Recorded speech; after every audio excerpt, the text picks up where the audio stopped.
Hello नमस्कार दोस्तों, स्वागत है आप सभी का हमारे YouTube चैनल जिसका नाम है भारत शिक्षा। लास्ट लेक्चर में हमने सिंपल इंटरेस्ट खत्म किया था। सिंपल इंटरेस्ट पूरा का पूरा परसेंटेज पे आधारित था। हमने कहा भी था परसेंटेज जो है लाभ हानि, सिंपल इंटरेस्ट, साधारण ब्याज यानी कि और चक्रवृद्धि ब्याज में बहुत ज्यादा काम आने वाला है। तो परसेंटेज चैप्टर को आप बहुत, अगर आपने नहीं देखा तो पर ध्यान से देखिए, दोबारा से उसको 3-4 बार देखिए, परसेंटेज को दिमाग में अपने बैठा लीजिए, क्योंकि उस पर प्रॉफिट लॉस और सिंपल इंटरेस्ट और कंपाउंड इंटरेस्ट तीनों की तीनों बहुत ज्यादा आधारित है। ठीक है, तो सिंपल इंटरेस्ट के बाद अब जो अपना नया चैप्टर है उसका नाम है चक्रवृद्धि ब्याज यानी कि कंपाउंड इंटरेस्ट। ठीक है, तो कंपाउंड इंटरेस्ट जो है वो क्या होता है वो हम पहले जान लेते हैं। कंपाउंड इंटरेस्ट और साधारण ब्याज यानी कि सिंपल इंटरेस्ट में अंतर क्या है। ठीक है, जैसे देखा है सिंपल इंटरेस्ट यानी कि SI और कंपाउंड इंटरेस्ट यानी कि CI। तो मेरे पास मान लेता हूं मैं 200 रुपए है। ठीक है, तो 200 रुपए मैंने किसी व्यक्ति को ब्याज पे दिए। ठीक है, एक को दिए है ना साधारण ब्याज पर यानी कि सिंपल इंटरेस्ट पर, दूसरे व्यक्ति को दिया CI पर यानी कि कंपाउंड इंटरेस्ट यानी कि चक्रवृद्धि ब्याज पर। ठीक है, तो सिंपल इंटरेस्ट और कंपाउंड इंटरेस्ट मैंने उसे 3 साल के लिए दिए, 1 साल, 2 साल और 3 साल। ठीक है, एक व्यक्ति को ये फर्स्ट पर्सन के लिए है और ये सेकंड पर्सन के लिए है। तो फर्स्ट पर्सन के लिए मैंने फर्स्ट ईयर के लिए जो ब्याज लगाया साधारण ब्याज वो लगाया 10% की दर से। तो 10% की दर से हम ब्याज निकालेंगे, इसका मैंने बताया था ब्याज कैसे निकलता है। 10% को हम फ्रैक्शन में चेंज कर लेंगे या सिंपल तरीके से भी निकाल सकते हैं। 200 का 10%, सीधे सीधे मल्टीप्लाई कर देंगे तो 0 से 0 कट गया। पहले ईयर में जो ब्याज लगी वो लगी 20 रुपए। ठीक है, तो 200 की 10% की ब्याज से साधारण ब्याज जो होगी 20 रुपए होगी। ठीक है, अब सेकंड ईयर में जो ब्याज लगेगी वो भी 200 रुपए पर ही लगेगी। ठीक है, साधारण ब्याज में यही है, जो ब्याज लगती है वो प्रिंसिपल अमाउंट, जो हमारा स्टार्टिंग में अमाउंट रहता है प्रिंसिपल वाला जो है, जो स्टार्टिंग में जो हमने धन दिया है उसी पर लगती है। तो सेकंड ईयर में भी 20 रुपए रहेगी साधारण ब्याज और थर्ड ईयर में भी 20 रुपए रहेगी। वहीं दूसरी ओर हम CI की तरफ जाए यानी कि कंपाउंड इंटरेस्ट की तरफ, लीजिए मैंने सेकंड पर्सन को दिए 200 रुपए उधार। तो फर्स्ट ईयर में जो ब्याज लगेगी कितना, मान लेते हैं 10%, जो पहले वाले व्यक्ति को दी थी वही दूसरे वाले व्यक्ति को दी, लेकिन यहाँ मैंने सिंपल इंटरेस्ट की दर से दिया है, यहाँ पर कंपाउंड इंटरेस्ट से। ठीक है, तो ये 10% इसका निकालेंगे हम, कितना आया था पहले 20 रुपए। तो पहले ईयर में जो ब्याज रहेगी वो सेम रहेगी, चाहे साधारण ब्याज हो या कंपाउंड इंटरेस्ट हो। ठीक है, तो इसमें 10% की दर से कितने आगे ब्याज 20 रुपए। अब इस सेकेंड ईयर की चक्रवृद्धि ब्याज निकालने के लिए हम पहले दोनों को जोड़ेंगे यानी कि principal amount plus first year का ब्याज, यानी कि जो अब ब्याज लगेगी वो लगेगी 220 रुपए पर। ठीक है, जो अपना प्रिंसिपल हो जाएगा वो जाएगा 220। अब इस पर हम 10% की दर से ब्याज लगाएंगे। ब्याज की आएगी अपनी देख लेते हैं, अब आई 22 रुपए। ठीक है, इसी प्रकार थर्ड ईयर के लिए देखेंगे, जो प्रिंसिपल अमाउंट आया उसमें ऐड करेंगे तो अब थर्ड ईयर पे 222 पर लगेगी। ठीक है, इसी प्रकार हम चेक कर सकते हैं कि देख सकते हैं कि चक्रवृद्धि ब्याज और साधारण ब्याज पर क्या होता है। ठीक, तो जो ब्याज लगती है चक्रवृद्धि ब्याज और साधारण ब्याज में वो किस पर लगती है, वो साधारण ब्याज पर में प्रिंसिपल वैल्यू पर ही लगती है, लेकिन CI पर ब्याज पर भी लगती है और जो अपने पास प्रिंसिपल अमाउंट है उस पर भी लगती है। मतलब प्रिंसिपल अमाउंट के अलावा जो अपने पास नेक्स्ट ईयर जो अमाउंट बढ़ता जा रहा है ब्याज जोड़ जोड़कर उस पर भी लगती है। तो सिंपल इंटरेस्ट और CI में यही डिफरेंस होता है, इस पर ब्याज केवल प्रिंसिपल पर, इसमें ब्याज पर भी लगती है और जो अपने पास अमाउंट है उस पर भी लगती चली जाती है। ठीक, नेक्स्ट देख लेते हैं उस पर हम बेसिक तरीके से कैसे करते हैं सिंपल कंपाउंड इंटरेस्ट के सवालों को। बहुत आसानी से मैं 2-3 तरीके से कहूंगा आपको, कोई भी क्वेश्चन आप आसानी से उसका एग्जाम में कर सकते हैं। चलिए स्टार्ट करते हैं। चलिए तो देख लेते हैं, हमने दो चीजें पढ़ी थी। क्रमागत, जब हमने परसेंटेज स्टार्ट किया था उसमें लास्ट में हमने सबसे पहले पढ़ा था क्रमागत वृद्धि और क्रमागत ह्रास, यानी कि क्रमागत होता है सक्सीसिव, वृद्धि को बोलते हैं हम इंक्रीमेंट और ह्रास को बोलते हैं डिक्रीमेंट। यानी कि क्रमागत वृद्धि और ह्रास। ठीक है, ह्रास का हमने सीधे सीधे एक फॉर्मूला पढ़ा था, याद होगा आपको, ए एक्स प्लस वाई कुछ भी, ए प्लस बी माइनस का ए इंटू बी अपॉन 100। यानी कि अपने पास जब दो हमने बट्टे दिए थे, यानी दो अपन ने उसको डिस्काउंट दिए थे, तब कुल अमाउंट हमने निकाला था। कुल जो है कितना हास हुआ था या कितना डिक्रीमेंट हुआ था, वो हमने निकालने के लिए सीधे फॉर्मूला बताया था आपको परसेंटेज में, जिसमें था ए जो है पहला वाला दर था कि हमने मान लीजिए 10% की दर से और 20% की दर से जो क्या दिए थे, दो डिस्काउंट दिए थे, तो टोटल डिस्काउंट हमने निकालना सीखा था। तो इसके लिए सीधा फॉर्मूला था, फॉर्मूले में रखेंगे तो जो हो जाएगा अपने पास 10 + 20 - 10 × 20 बटे 100। याद आ गया होगा आपको। 10 और 20 30 में से हमने माइनस किया था 2 एकम 2 को, तो आ गया था 28%। तो टोटल डिस्काउंट जो आया था 10 और 20 के हिसाब से, वो इस फॉर्मूले के हिसाब से 28% आया था। ठीक है, अब हम इसका दूसरा मेथड सीखते हैं, अगर इंक्रीमेंट डिक्रीमेंट निकालना हो। ठीक है, तो सिंपल एक तरीका बताता हूं। मान लीजिए हमने दिया 10% का, तो हमने बताया था 10% को हम फ्रैक्शन में चेंज कर लेते हैं 1/10। इसी प्रकार 20% को हम चेंज कर लेते हैं 1/5। ठीक है, तो पहले तो 10 डिक्रीमेंट किया, यानी कि 10 में से 1 घटाएंगे तो आया अपने पास अब 9। इसी प्रकार पहले थी वैल्यू 5 सेकेंड ईयर में, और फिर हमने डिस्काउंट करने के बाद 5 से 1 माइनस करेंगे, तो डिस्काउंट करने के बाद कितनी हो गई 4। ठीक है, माइनस करने के बाद अब क्या करेंगे, इनका गुणा कर देते हैं। ठीक है, first value into second value, तो ये आ गई 50, 4 नाम 36। ठीक है, अगर आपको पेपर में कुछ गड़बड़ लग रही हो या फिर समझ में ना आए, अगर कई सारी राशियां हो तो गुणा करने की जरूरत नहीं, उनको तरीके से मैं बता देता हूं।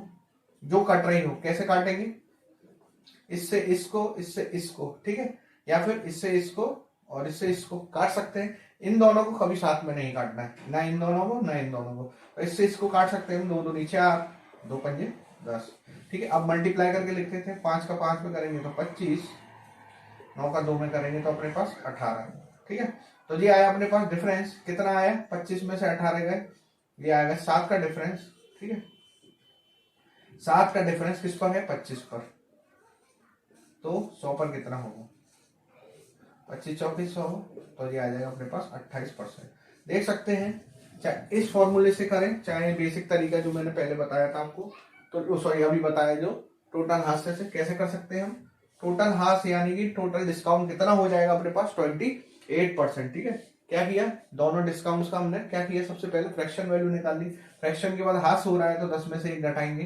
पहले थी 10 प्राइमरी वैल्यू, बाद में हुई सेकंड जो थी 9, फिर 5 थी, अब 4 हो गई, काटा पीटी की। इसके बाद 7 का जो डिफरेंस आया उसको ऊपर रखते हैं, किस पर आया, प्राइमरी वैल्यू या फर्स्ट वैल्यू जो है मूल वैल्यू इंटू 100। तो दोनों तरीके से हम एग्जाम में आसानी से निकाल सकते हैं। ये बेसिक तरीका है और ये हम फॉर्मूले से भी कर सकते हैं। तो इसी प्रकार ये डिस्काउंट तो हो गया जब डिस्काउंट दिया जाता है, ये तो हाथ हमने इस तरह से कर सकते हैं। अब वृद्धि क्या होती है, वृद्धि यही होती है जब हम उसको इंक्रीज करते चले जाएं। ठीक है, किसी भी अमाउंट को या किसी भी चीज को हम इंक्रीज करते चले जाएं तो वो क्या होगा, इंक्रीमेंट या वृद्धि होगी। इस वृद्धि को ही हम चक्रवृद्धि ब्याज कहते हैं। ठीक है, अब चक्रवृद्धि ब्याज इस वृद्धि पर ही आधारित है। चलिए स्टार्ट करते हैं चक्रवृद्धि ब्याज को।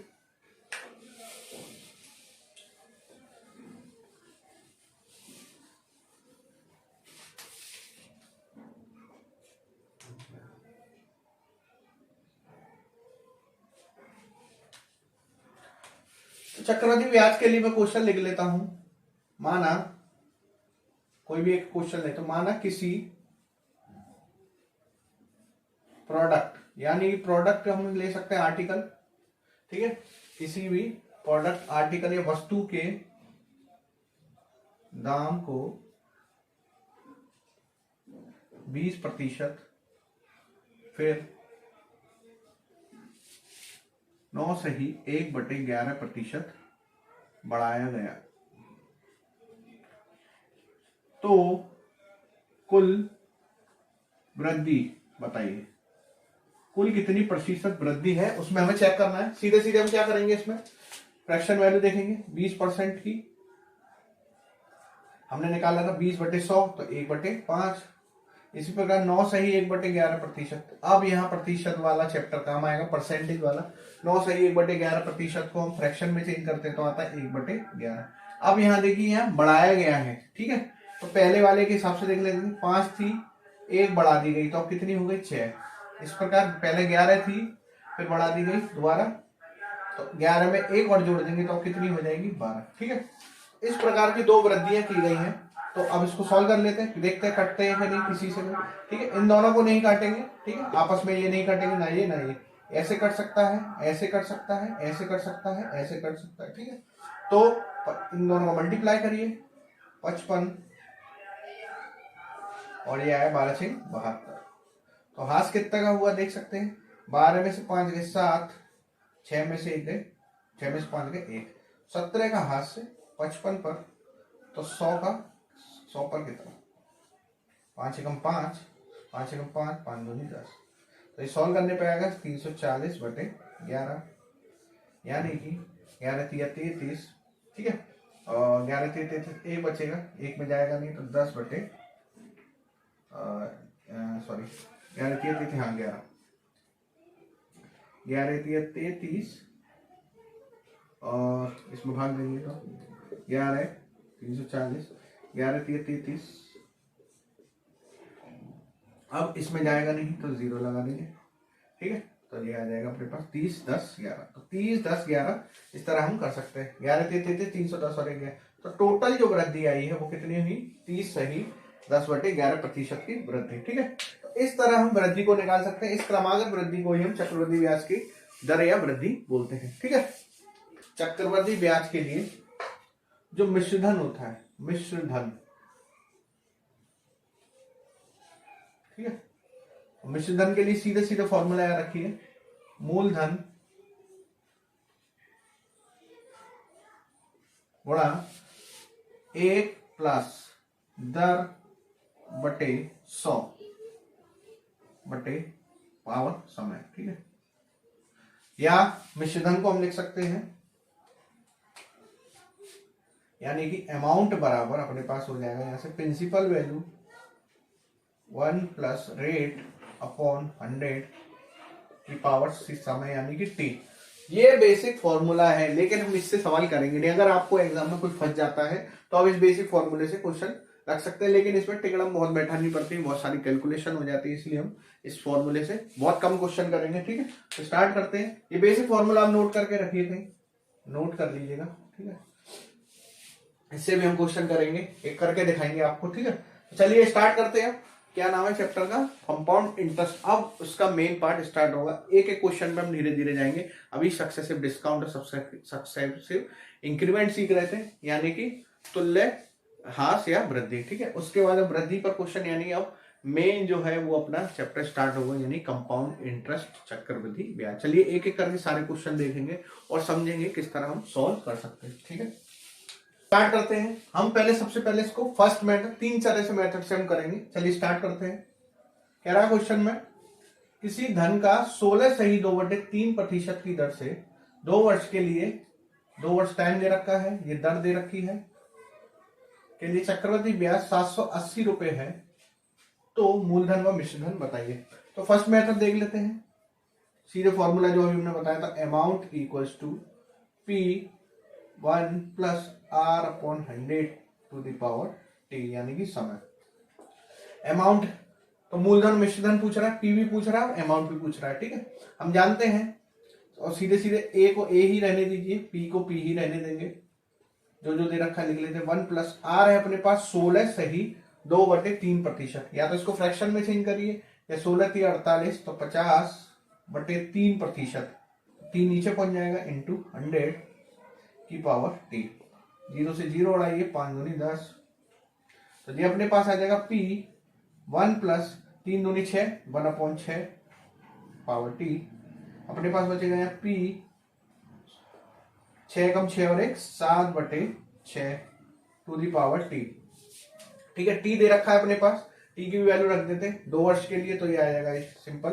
तो P 7 का स्क्वायर और 6 का स्क्वायर दोनों अलग अलग स्क्वायर करेंगे, तो ये आएगा 49/36। तो जो अमाउंट है वो P का दे रखा है 49/36 गुना। ठीक है, अब क्या करेंगे, इसमें पहली इक्वेशन ये मान लेते हैं। अमाउंट हम जानते हैं, कोई भी चीज का अमाउंट कब निकलता है, जब उसमें ब्याज और प्रिंसिपल को जोड़ दिया जाए। तो ब्याज मतलब CI होगी यहाँ पर, CI प्लस प्रिंसिपल वैल्यू बराबर 49/36 P। पी को एक तरफ कर लीजिए तो हो जाएगा 49/36 पी माइनस पी बराबर सी आई की वैल्यू दे रखी है 780। सॉल्व करेंगे इसको तो 780 और 36 थी, दोनों वैल्यू दे रखी है, तो इसको सॉल्व करने के बाद आएगा 36 में से घटाएंगे तो 780 बराबर 13/36 पी, 13×6 = 78, तो 60, तो पी की वैल्यू आ जाएगी अपने पास 36 × 60। ठीक है, सॉल्व करेंगे तो पी आ जाएगा अपने पास 0, 6×6 = 36 की 6 हासिल 3, 37, 18, 19, 20, 21 रुपए। ठीक है, तो प्रिंसिपल अमाउंट जो आया अपने पास 2160 रुपए। 2160 को हम इसमें रखेंगे तो अमाउंट आ जाएगा, यानी कि मिश्र धन, अमाउंट का होता है मिश्र धन, तो जो हो जाएगा पी यानी कि 2160 इंटू 49/36। ठीक है, 36 से काट 6×6 = 36। ठीक है, 6×6 = 18 और 6×6 = 36, 360, 6 से फिर काटेंगे 60, अमाउंट की वैल्यू आ जाएगी अपने पास 0, 6×9 = 54 की 4 हासिल 5, 6×4 = 24 और 5 = 29 रुपए। ठीक है, तो 2940 रुपए जो अमाउंट आया है, और पी कितनी आई अपने पास 2160 रुपए। ये हो गया बेसिक तरीका जो हम फॉर्मूले से कर सकते हैं। अब इसका हम फ्रैक्शनल मेथड यानी कि हम जो अभी तक करते आ रहे हैं उस तरीके से देख लेते हैं। ठीक है,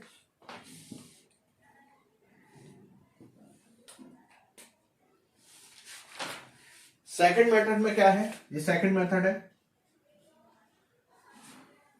फर्स्ट मेथड हो गया। सेकंड मेथड में हमने क्या किया, 16 से ही 2/3% को फ्रैक्शन को परसेंटेज को फ्रैक्शन में चेंज किया, तो इसका मतलब 16×3 = 48, 1/6। ठीक है, हम जानते हैं 2 वर्ष के लिए है, तो 2 वर्ष के लिए हम क्या कर सकते हैं, इसको पहले था 6 फर्स्ट ईयर में, फिर बढ़ा दिया गया तो अब हो जाएगा 7, क्यों 6 और 1 7, वृद्धि कर रहे हैं हर साल। पहले सेकंड ईयर में भी निकाल लीजिए, पहले था 6 फिर हो गया 7। ठीक है, सिंपल तरीका, बहुत बेसिक तरीके से, मतलब ये ट्रिकी मेथड है, आसानी से आप इसको फ्रैक्शन मेथड से भी कर सकते हैं। क्या, पहले 6 था फिर वृद्धि की तो कितना हो गया 7, फिर सेकंड ईयर में 6 था वृद्धि की 7 हो गया। ठीक है, और कुछ नहीं सोचना।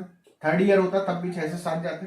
ठीक है, मल्टीप्लाई किए 36, इधर आया अपने पास 49, हाथ से देख लीजिए, या वृद्धि कितनी की हुई 36, 49 में से 36 घटा देंगे तो 13 का अंतर आया। अब देखिए इसमें मेन चीज यहां याद करने की है, ये आ गया अपने पास मूलधन, ये अपने पास होता है मिश्रधन जो हो जाता है, और ये है अपने पास सीआई यानी कि चक्रवृद्धि ब्याज। तीनों की वैल्यू हम निकाल सकते हैं। अब देख लीजिए क्वेश्चन में क्या दे रखा है, चक्रवृद्धि ब्याज दे रखी है 780 रुपए, तो सीआई अपने पास है 13 यूनिट, वो किसके बराबर दे रखा है 780 रुपए के बाद, तो 780 रुपए 13 यूनिट के बाद, तो 1 यूनिट कितने के बराबर हो गई 780/13 बराबर 60 रुपए की। ठीक है, तो मूलधन क्या है 36 यूनिट, तो 36 यूनिट हो जाएगी, इसमें 60 का गुणा कर देंगे, 13 यूनिट निकाला 780 रुपए दे रखा है, 1 यूनिट की वैल्यू 60 रुपए, 13×6 = 78, मूलधन है 36 यूनिट, तो 1 यूनिट है 60 के, तो 36 यूनिट हो जाएगी 36 × 60 के, वही जो वैल्यू है 2160। इसी प्रकार मिश्रधन निकाल लीजिए, कितनी यूनिट है वो 49 यूनिट, 1 यूनिट की वैल्यू 60, तो आ जाएगा अपने पास 2940 रुपए। ठीक, इस तरह आप इस तरीके से भी आसानी से कर सकते हैं। इसमें फ्रैक्शन मेथड में चेंज किया, मतलब परसेंटेज दे रखा है जो भी 16 से 2/3% या 20% होता था 1/5, इस तरह हम कर सकते हैं। तो 16×3 = 48, अगर समझ में ना आए भूल जाए परसेंटेज वैल्यू, तो 16 से 2/3 को हम निकालना सिखाते हैं परसेंटेज को, 3 16 48, 48 हो तो 50/3, जो हो गया 50/3 गुणा 100, 1/5 ठीक है, 1/6।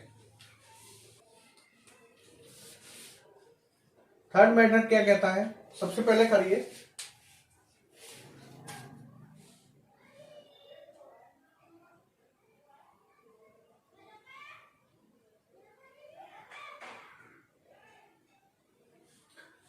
देखिए, थर्ड मेथड में इस फ्रैक्शन को चेंज कर लीजिए आप, फ्रैक्शन में चेंज करेंगे इसको तो 1/6। अब क्या करेंगे इसमें, ठीक है, अब हम मूलधन कुछ भी मान सकते हैं। मूलधन को हमने माना, ठीक है, मूलधन को अगर 100 लेंगे, ठीक है, तो मूलधन को अगर मैं 100 मानता हूं तो पहले ईयर के लिए और ये सेकंड ईयर के लिए, यानी कि दोनों अलग अलग सालों के लिए, क्योंकि 2 वर्ष दे रखा है, पहले ईयर के लिए और दूसरे ईयर के लिए ब्याज निकालूंगा। तो इस 1/6 का इसमें भाग देंगे, ठीक है, 1/6 का भाग देंगे 100 में, तो अपने पास फ्रैक्शन में वैल्यू आएगी, यानी पॉइंट में वैल्यू आएगी। तो इस प्रकार इस टाइप के क्वेश्चन को करने के लिए हम मूलधन ऐसा मानते हैं जिसमें इस जो फ्रैक्शन दे रखा है उस संख्या का भाग आसानी से चला जाए, ठीक है। तो जैसे इसमें 1/6 है, तो 6 का भाग हम 6 में भी दे सकते हैं, 12 में भी दे सकते हैं, 24 में भी दे सकते हैं, 36 में भी दे सकते हैं, ठीक है। तो ऐसा मानते हैं। अब यहाँ 2 वर्ष के लिए है तो हम इसका स्क्वायर मान लेते हैं, ठीक है। तो 6 का स्क्वायर जो आया, अगर 3 वर्ष होता तो क्यूब मानते, 6 वर्ष के लिए, 2 वर्ष के लिए, तो इसका स्क्वायर करेंगे तो आएगा 36। तो मूलधन को हम 36 यूनिट मान के चलते हैं, तो 36 यूनिट था। अब इसका फर्स्ट ईयर में 1/6 निकालेंगे और सेकेंड ईयर में 1/6 निकालते हैं, ठीक। तो पहले ईयर में जो ब्याज आएगी वो आएगी 6 रुपए, दूसरे ईयर में भी ब्याज 6 रुपए, ठीक है, जो ये साल में ब्याज है, ठीक। तो 1/6 की दर से जो दर है उसके हिसाब से 36 रुपए ब्याज 6 रुपए, ऐसे ही 1/6 36 रुपए ब्याज 6 रुपए, ठीक है। अब नेक्स्ट ईयर में क्या होगा, सेकंड ईयर में क्या होगा, ब्याज इससे पहले तो कोई है नहीं, तो इस पर ही हम ब्याज लगाएंगे। 1/6 इसका आ गया 1 रुपए, ठीक है, 1 यूनिट या 1 रुपए, ठीक है। तो टोटल जो अपने पास आएगा ये क्या हो जाएगी, ये पहले और दूसरे ईयर का अपने पास ये आ गया, अपने पास पहले और दूसरे ईयर का क्या बनेगा, ये बनेगा साधारण ब्याज, ठीक है। तो पहले और दूसरे ईयर का साधारण ब्याज जो बनेगा अपने पास बनेगा 6 + 6 यानी कि 12 यूनिट, ठीक है, क्योंकि इसके बाद कुछ है नहीं, 6 पर हमने इसका निकाल लिया है, ठीक है। क्यों निकाला इसका क्यों नहीं निकाला, क्योंकि इसका ही निकालेंगे, क्योंकि जो मूलधन है उस पर दोबारा लगेगा। मैंने बताया था जब ब्याज पर ब्याज लगती है तो वो चक्रवृद्धि ब्याज बन जाती है। इसकी एक बार परसेंट फर्स्ट ईयर में जो ब्याज निकाली वो आई 6 रुपए, अब इस ब्याज पर 1/6 की दर से हम ब्याज और निकालेंगे तो ये आ जाएगा अपने पास 1 रुपए, ठीक है। और सेकेंड ईयर में ये इसमें ऐड हो जाएगा, ठीक है। तो टोटल जो साधारण ब्याज आएगी 6 + 6 साधारण ब्याज आएगी, ठीक है। अब टोटल जो मिश्रधन वो आया कंपाउंड इंटरेस्ट, ठीक है। तो टोटल कंपाउंड इंटरेस्ट जो आता है वो अपने पास जो आता है वो ये होता है, ठीक है। जितनी टोटल ब्याज है उन सबको ऐड करेंगे तो कंपाउंड इंटरेस्ट यूनिट ब्याज आ जाएगी, या फिर चक्रवृद्धि ब्याज।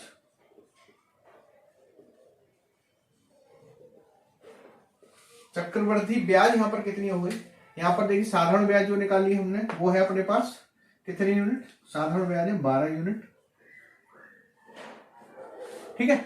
और चक्रवृद्धि ब्याज की यूनिट कितनी, 6 + 6 + 1 कितनी हो गई 13 यूनिट, ठीक है, ठीक है। तो 13 यूनिट की वैल्यू निकाल सकते हैं हम, कितनी दे रखी है क्वेश्चन में, 13 यूनिट बराबर 780 रुपए, तो 1 यूनिट की वैल्यू आ जाएगी अपने पास 60 रुपए, ठीक है। अब कुछ भी निकाल सकते हैं, मूलधन पूछ रहा है तो मूलधन के लिए हमने 36 माना था, 36 यूनिट में 60 का गुणा कर देंगे, मूलधन आ जाएगा, ठीक है। मिश्रधन क्या होता है, टोटल ब्याज जो चक्रवृद्धि ब्याज है प्लस और वो यूनिट हम निकाल सकते हैं, ठीक है। मिश्रधन बराबर होता है प्रिंसिपल प्लस ब्याज, ठीक है। तो ब्याज को प्रिंसिपल में जोड़ देंगे जो हमने मूलधन निकाला है, तो अपना क्या आ जाएगा, वो अपना मिश्रधन यानी कि अमाउंट आ जाएगा। तो आप तीनों मेथड में से कोई भी कर सकते हैं, सेकंड मेथड भी कर सकते हैं, फर्स्ट मेथड, लेकिन लंबा पड़ता है इसलिए सेकंड और थर्ड में से आसानी से हम कर सकते हैं। तो अब जो हम मेथड देखेंगे वो सारे के सारे इसी मेथड को क्वेश्चन देखेंगे, क्योंकि इसमें हम अंतर भी दे रखा होता है तो आसानी से हम अंतर भी यूनिट के हिसाब से कैलकुलेट कर सकते हैं। चलिए आगे बढ़ते कुछ क्वेश्चंस और देखते हैं जो चक्रवृद्धि ब्याज पर देखे जाते हैं। अब इस मेथड पर ही हम सारे के सारे क्वेश्चन देखेंगे।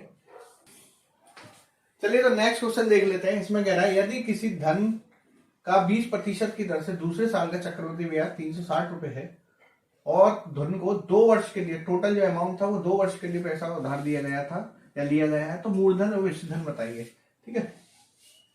थर्ड मेथड जो हमने पढ़ा उसके हिसाब से करेंगे। 20% को हम सबसे पहले फ्रैक्शन में चेंज करेंगे, यानी भिन्न में 1/5 यानी कि 1/5, ठीक है। तो 2 साल के लिए दिए गए हैं। अगर इसमें 2 साल के लिए उधार दिया गया है, तो क्या करेंगे, फर्स्ट ईयर के लिए देख लेते हैं। ठीक है, अमाउंट ऐसा मानते हैं, हम मानते हैं मूलधन ऐसा अमाउंट मानते हैं जो अपने फ्रैक्शन वाली वैल्यू से आसानी से कट जाए, यानी 5 से आसानी से कट जाए। 2 साल के लिए मैंने बताया था, जब 2 साल हो तो जो फ्रैक्शन वाली वैल्यू से काटने के लिए हम उसी का स्क्वायर कर देते हैं। तो 5 का स्क्वायर, क्योंकि 2 साल के लिए इसलिए 2 यानी कि स्क्वायर लगाए, 3 साल के लिए होता तो क्यूब लगाते, 4 साल के लिए तो 4 लगाते। ठीक है, तो जो हो जाएगा 25। तो मूलधन हमने मान लिया 25 यूनिट। तो 25 यूनिट के लिए फर्स्ट ईयर के लिए अलग निकालेंगे, हम सेकेंड ईयर के लिए अलग निकालते हैं। ठीक है, तो 25 यूनिट का 20% की दर से ब्याज निकाल लेते हैं, तो 1/5 यानी कि 5 यूनिट। इसी प्रकार सेकंड ईयर के लिए भी 1/5 यानी कि 5 यूनिट। अब इसका निकालेंगे, इसका निकालते हैं हम 1/5 की दर से, तो जो हो जाएगा 1 रुपए 1 यूनिट और आ गया। ठीक है, क्योंकि ब्याज पर ही ब्याज लगती है, तो 25 का हमने ब्याज निकाला, फिर उस पर ब्याज लगाए। ठीक है, तो यहां से अपने पास जो हमने बताया था, ये जो होता है वो होता है साधारण ब्याज यानी कि सिंपल इंटरेस्ट, और जो टोटल इनको हम ऐड करते हैं। ठीक है, जो इनका हम एग्रीगेट करेंगे, जब टोटल निकालेंगे इनका, ये अपने पास जो आ जाती है वो क्या आती है, ये चक्रवृद्धि ब्याज यानी कि कंपाउंड इंटरेस्ट। तो देख लेते हैं एसआई कितना यूनिट है। एसआई यूनिट है 5 + 5 यानी कि 10 यूनिट। ये है अपने पास एसआई यानी कि साधारण ब्याज, क्योंकि वो फर्स्ट ईयर में भी वही रहेगा, सेकंड ईयर में भी वही रहेगा, क्योंकि ये केवल प्रिंसिपल पे लगता है। थर्ड ईयर होता तब भी वो 5 ही रहता। ठीक है, तो टोटल जो साधारण ब्याज आएगा 10 यूनिट। कंपाउंड इंटरेस्ट इसमें कितना आ रहा है, 5 + 5 + 1 यानी कि 11 यूनिट। ठीक है, 11 यूनिट। और पहले वर्ष का चक्रवृद्धि ब्याज कितना है, ये जो साधारण ब्याज रहेगा वही उसका चक्रवृद्धि ब्याज रहेगा पहले ईयर का। दूसरे वर्ष के लिए दोनों का चक्रवृद्धि ब्याज यानी कि क्या होगा, 5 + 1। तो दूसरे वर्ष का चक्रवृद्धि ब्याज 5 + 1, ये पहले ईयर के लिए, सेकंड वर्ष के लिए यानी सेकंड ईयर के लिए। दूसरे ईयर का चक्रवृद्धि ब्याज यानी कि कंपाउंड इंटरेस्ट है 5 + 1 यानी कि 5 + 1 आ गया 6 यूनिट। ये हो जाएगा अपने पास दूसरे वर्ष का सीआई, यानी कि 5 + 1 6 यूनिट। 6 यूनिट, और क्वेश्चन में हमें ऑलरेडी दे रखा है 6 यूनिट की वैल्यू 360 रुपए, क्योंकि दे रखा है दूसरे साल का चक्रवृद्धि ब्याज है 360 रुपए। तो 6 यूनिट की वैल्यू दे रखी है अपन को 360 रुपए, तो 1 यूनिट की वैल्यू हो जाएगी 60 रुपए। ठीक है, अब वो पूछ रहा है तो मूलधन और मिश्रधन बताइए। मूलधन हमने कितना माना था, 25 रुपए, तो 25 × 60 बराबर हो जाएगा 25 × 150, 1500 रुपए का मूलधन। और मिश्रधन निकालने के लिए, मिश्रधन क्या होगा, टोटल अमाउंट। ठीक है, टोटल अमाउंट उसको कितना मिला, मूलधन प्लस टोटल ब्याज। टोटल ब्याज कितनी है, 11 यूनिट। तो 11 यूनिट की ब्याज कितनी हो जाएगी, 11 × 1 यूनिट की वैल्यू यानी कि 660 रुपए। ठीक है, तो टोटल 11 यूनिट की ब्याज होगी 660 रुपए। 660 में अगर मैं मूलधन ऐड कर दूंगा तो अपने पास मिश्रधन आ जाएगा। तो 660 + 1500, तो अपने पास आया 0, 6, 11, 2160 रुपए। तो ये टोटल जो मिश्रधन आया है, जो अमाउंट आया वो अपने पास आया 2160 रुपए, और मूलधन की वैल्यू आई 1500 रुपए। तो इस तरह से भी आप क्वेश्चन कर सकते हैं, जिसमें हम क्या करते हैं, यूनिट मेथड से। ठीक है, सबका यूनिट मेथड निकालेंगे, ब्याज पर ब्याज लगाएंगे। 2 साल के लिए है तो तीसरे साल के लिए इस पर भी लगेगा, फिर इसका दोबारा लगेगा। इस प्रकार हम सॉल्व करके देखेंगे। ठीक है, आगे बढ़ते हैं, कुछ क्वेश्चन और करते हैं। इसको हम दूसरे मेथड से भी कर सकते थे, फ्रैक्शन वाले से। पहले ईयर में था 5, बढ़ा दिया गया तो 6 हो गया। ठीक है, फिर था 5 दूसरे साल के लिए, फिर 6 हो गया। तो 25 का अंतर आया, मल्टीप्लाई करेंगे, इधर आएगा 36। अंतर देख लेंगे दोनों में कितने का है, 11 यूनिट का, कितने पर, 25 पर। ठीक है, तो इस तरह हम निकाल सकते हैं, या जो हमने अंतर निकाला है वो कितना आ जाएगा, 36 - 25 यानी कि 11 का। ये अपने पास सीआई आ जाएगी, ये अपने पास मूलधन आ जाएगा यानी प्रिंसिपल वैल्यू, और ये अपने पास अमाउंट आ जाएगा। जो दे रखा है उसके बराबर रखेंगे। दूसरे साल का दे रखा है तो दूसरे साल का टोटल अपने पास कितना है चक्रवृद्धि ब्याज, चक्रवृद्धि ब्याज आएगा दूसरे साल का 6, और 6 है केवल दूसरे साल का। ठीक है, 6 - 5 1। ठीक है, तो 6 यूनिट बराबर है 360 के, तो 1 यूनिट की वैल्यू आ जाएगी अपने पास 60 रुपए। ठीक है, इसी प्रकार निकालते चले जाएंगे। इस तरह भी कर सकते हैं और इस तरह भी आपको जो अच्छा लगे। दूसरे साल का चक्रवृद्धि ब्याज 6 रुपए, ठीक है, इस तरह ही हम कर सकते हैं। चलिए आगे बढ़ते हैं, कुछ क्वेश्चन और करते हैं। चलिए नेक्स्ट क्वेश्चन देख लेते हैं। बहुत सिंपल क्वेश्चन है ये भी, इसमें बस महीने में दे रखा है।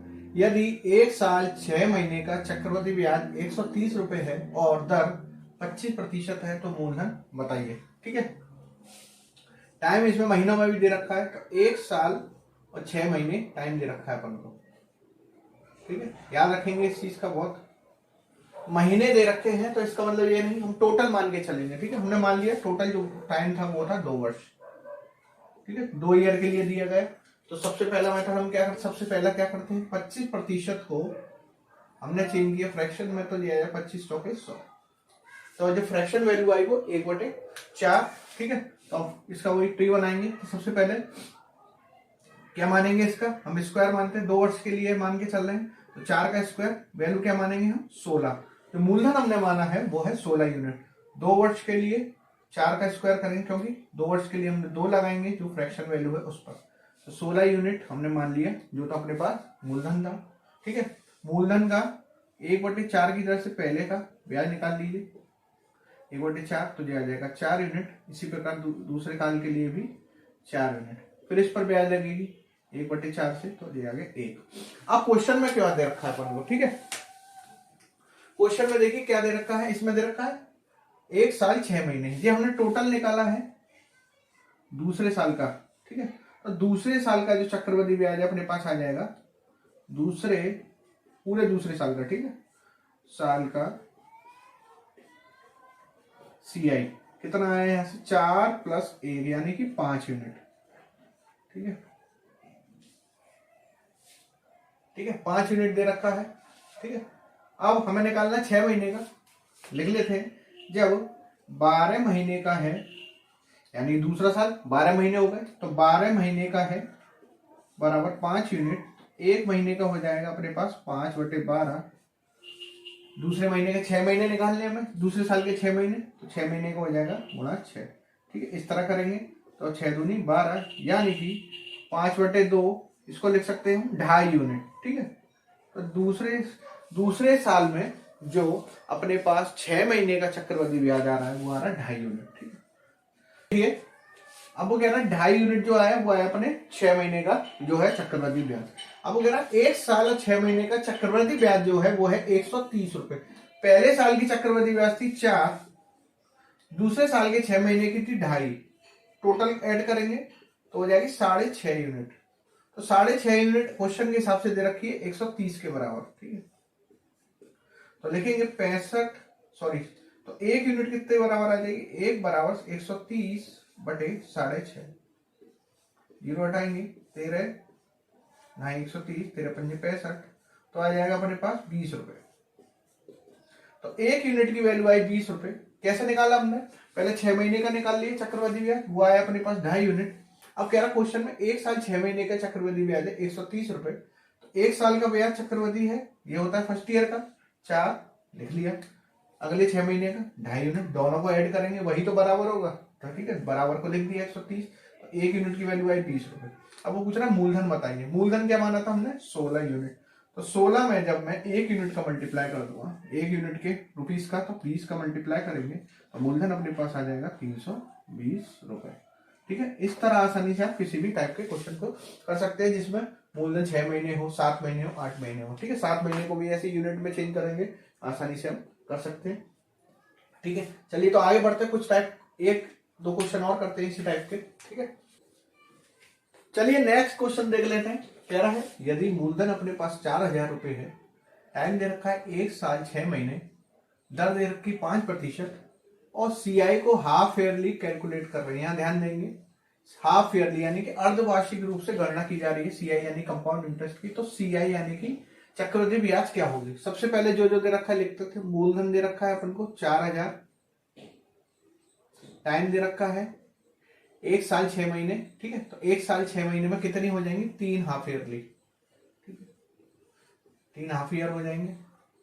ठीक है, 1 साल के 2 हाफ और 6 महीने का 1 हाफ। दर दे रखी R बराबर 5%।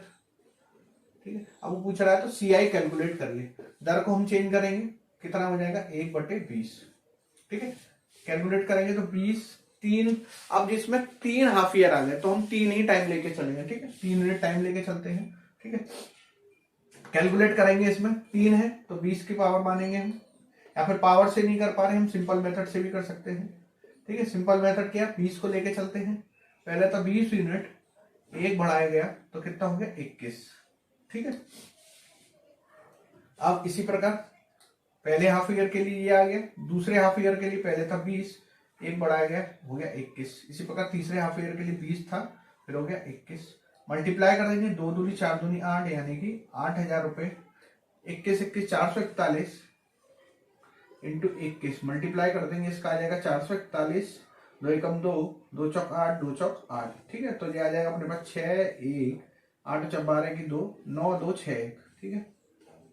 अब हमने बताया था आपको पहले वाले क्वेश्चन में, ये होता है मूलधन, ये होता है अपने पास अमाउंट, यानी कि ये हो गया प्रिंसिपल वैल्यू, ये हो गया अपने पास अमाउंट, ठीक। इन दोनों का डिफरेंस क्या होता है, वो आता है CI, ठीक है। CI कितना आएगा देख लेंगे, 1 से 1 गया 6 और 2 और ये अपने पास 1, 1261 जो है वो अपने पास CI आ गई, ठीक है। जो दे रखा है वो लिख लेते हैं, मूलधन 4,000 रुपए, यानी कि P 8,000 यूनिट जो दे रखा है अपने पास, वो दे रखा है 4,000 रुपए,